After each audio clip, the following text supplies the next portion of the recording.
শুভ সকাল বন্ধুরা, মিষ্টিস ফ্যামিলির একটি নতুন ব্লগে তোমাদের সবাইকে ওয়েলকাম।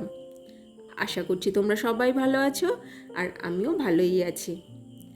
আজকে হলো বৃহস্পতিবার আর এখন বাজে সকাল 8টা মতো। আর এখন থেকেই তোমাদের সবাইকে সাথে নিয়ে আজকে আমার নতুন ব্লগটি শুরু করছি। কাছে দূরের আমার সব বন্ধুদের আমার ব্লগের সঙ্গে থাকার জন্য অনুরোধ রইল। তোমরা আমার ব্লগটি দেখো, আশা করছি তোমাদের ভালো লাগবে। ঘুম থেকে উঠেছি 5:30টার দিকে।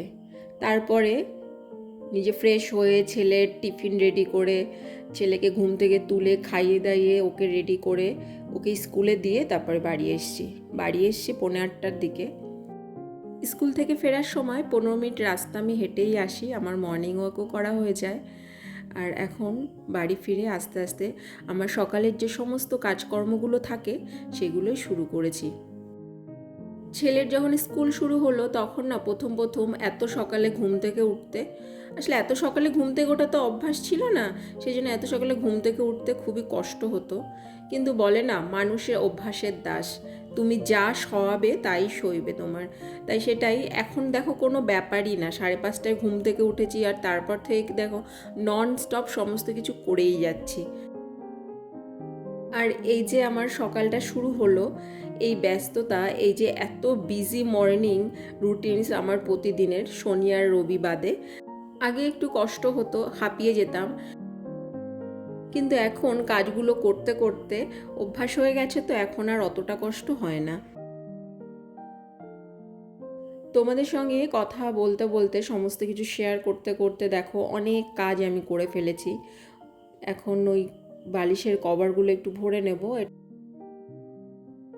কভারগুলো ধুয়ে দিয়েছিলাম কালকে, কিন্তু কালকে না রাতে ভেবেছিলাম যে কভারগুলো পরিয়ে দেবো, তা ওটা আর পরানো হয়নি। তাই ভাবলাম এখনই করিয়ে দিই, নাহলে পরে আবার অন্য কাজে ব্যস্ত হয়ে যাব আর এটা আর করাই হবে না।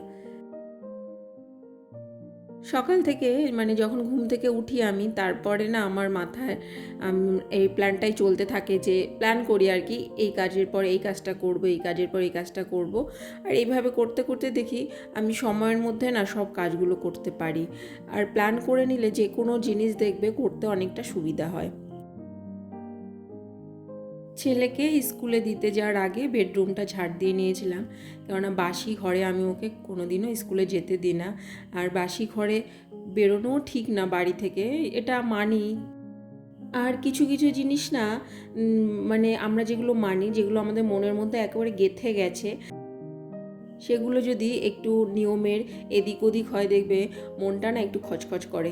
আসলে এটা কুসংস্কার নয়, এটা মনে করি যে নিজের সংসারের মঙ্গলের জন্য, নিজের পরিবারের যে কজন সদস্য আছে তাদের ভালোর জন্য। তাই কিছু কিছু জিনিস মেনে চলতেই হয়। সব ঘর, বারান্দা আর সিঁড়ি সবগুলো তো ভালো করে ঝাড়ু লাগিয়ে দিয়েছি। এবারে গাছগুলো একটু জল দেব। আমার না একটা জিনিয়া গাছ না কেন জানি না শুকিয়ে যাচ্ছে, ফুল হচ্ছে কিন্তু শুকিয়ে যাচ্ছে কেন বুঝতে পারছি না। জিনিয়া সাধারণত শীতকালের হয় ভালো, কিন্তু আমি এই জিনিয়ার দুটো গাছ কিনেছিলাম, সেটা মানে 12 মাসই জিনিয়া সবসময়ই হবে, কিন্তু একটা গাছ শুকিয়ে কেন যাচ্ছে, আমার মনটা খুব খারাপ হয়ে গেল জানো তো। কিছু জামা কাপড় ছিল কালকে ওয়াশ করেছিলাম, ওটা শুকিয়ে গেছিলো। তাই এখন সকালবেলা একটু ফ্রি টাইম ছিল বলে, ফ্রি টাইম নয় আসলে কাজের মধ্যে দিয়ে ফ্রি টাইমটা বের করে নিতে হয়, তো জামা কাপড়গুলো ভাঁজ করে নিলাম। আর তারপর এখন চলে এসেছি কিচেনে, সকালের ব্রেকফাস্টটা রেডি করব। এই যে নুডলসটা বানাচ্ছি, এটা দুজনের মতো, আমি আর আমার শাশুড়ি মা খাবো। আমার শ্বশুরমশাই খুব একটা পছন্দ করেন না নুডলস খেতে, উনি রুটি খেয়েছেন।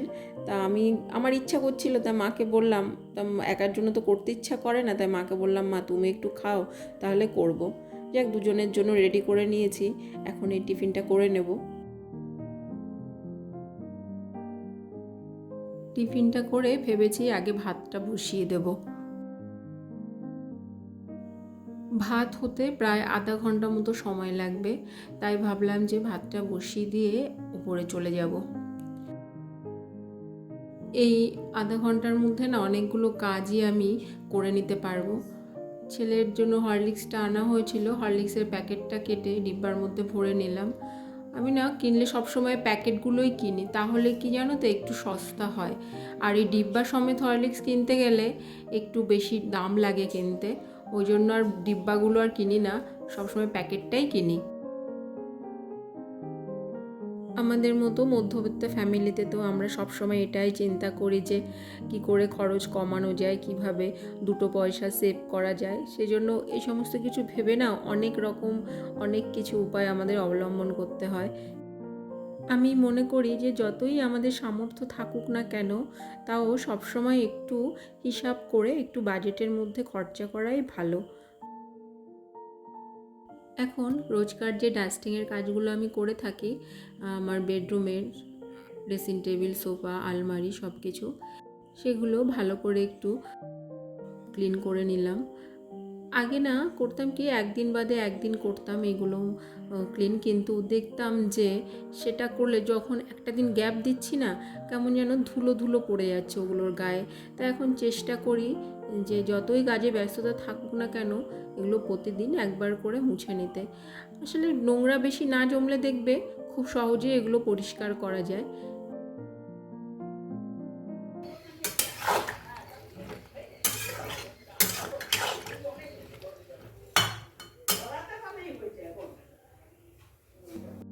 আবার কিচেনে চলে এসেছি, এবার রান্না বসিয়ে দিয়েছি। আবার এই কচুরলতিগুলো কালকে রাতে বেছে টেছে কেটে রেডি করে রেখেছিলাম, তাহলে আমি জানি যে পরের দিন রান্না করতে একটু সুবিধা হবে। আর যদি এটা কেটে বেছে রেডি করে রান্না করতে হতো, অনেকটা টাইম লেগে যেত। তাই যেসব তরকারিগুলো কেটে রান্না করতে বেশি টাইম লাগে, সেগুলো না চেষ্টা করি আগের দিন রাতে কেটে বেছে রাখতে। এইভাবে লতি রান্না করতে খুব সহজই হয়। পেঁয়াজ, রসুন, লঙ্কা গুঁড়ো, নুন, তেল, হলুদ দিয়ে মেখে বসিয়ে দিলেই হয়ে যায়। আর চিংড়ি মাছটা ভেজে রেখেছিলাম, ওটাও লতির সঙ্গে অ্যাড করে দিলাম, আর খেতে খুব ভালো হয়। লতি করেছি, আর করেছি লাইলন টিকা মাছ এনেছিল, সেটাই ভাজা করেছি, আর ডাল। কেননা ছেলে তো আর কচুরলতি খাবে না, ওই জন্য ওকে ডাল আর মাছ ভাজা দিয়ে ভাত খাইয়ে দেব। আর ভেবেছি যে ওকে খাওয়ানোর আগে একটু পাঁপড় ভেজে নেব, তাতেই ওর হয়ে যাবে। আজকে আর অন্য কোনো রান্না করিনি। এখন বাজে প্রায় 11:30 মতো। এর মধ্যে আমার সমস্ত কাজ দেখো কমপ্লিট হয়ে গেছে। আর 12টার দিকে বেরোবো ছেলেকে স্কুল থেকে আনতে, ওই জন্য যতটা পেরেছি এইটুকু সময়ের মধ্যে চেষ্টা করেছি সব কিছু করার। প্রতিদিন সকাল 8টা থেকে 12টা পর্যন্ত এই টাইমটা আমার এত ব্যস্ততার মধ্যে দিয়ে যায় যে 5টা মিনিট একটু বসার সময় পাই না। কারণ আমি জানি যে ছেলেকে স্কুল থেকে আনার পরে না আর আমি এ সমস্ত কাজ কিচ্ছু করতে পারবো না, কারণ ওর বাড়ি চলে আসলে তখন ওর পেছনে সময়টা দিতে হবে। আর একবার যদি বাড়ি থেকে বেরোই, তারপর রেডি হয়ে বেরোচ্ছি, তারপর আবার বাড়ি যখন আসছি না, এসে না তখন মনে হয় না যে রান্নাঘরের কোনো কাজ আর করি। ওই জন্য যতটা পারি যে চেষ্টা করি যে বেরোনোর আগে সব কাজগুলো রেডি করে রেখে যেতে।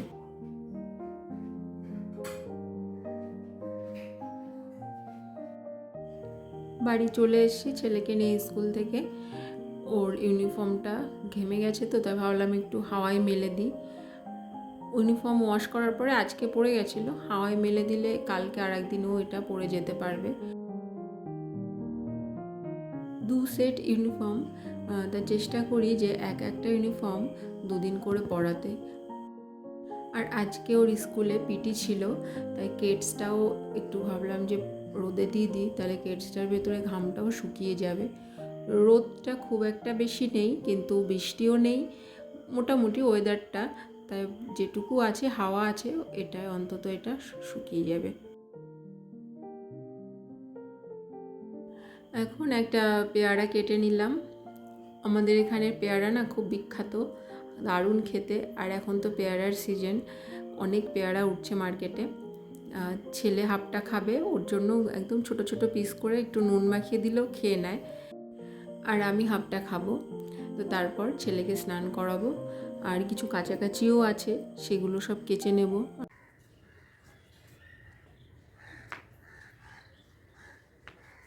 স্নান স্নান টান করে জামা কাপড় কেচে এবার ছাদে চলে এসেছি, জামা কাপড়গুলো মেলে দিই। রোদ বেশি নেই আগেই বললাম, কিন্তু তাও ছাদে দিয়ে যাচ্ছি যাতে জলটা ঝরে অন্তত হাওয়া একটু হলেও শুকিয়ে যায়, তারপরে নিচে বারান্দায় আমার রাখতে পারবো। তো চলো বন্ধুরা, আজকের মতো ভিডিওটা তোমাদের সঙ্গে এই পর্যন্ত আমি শেয়ার করলাম। তোমাদের সঙ্গে দেখা হবে আবার নেক্সট ব্লগে। তোমরা সবাই ভালো থেকো, সুস্থ থেকো আর আমার সঙ্গে থেকো। সবাইকে টাটা।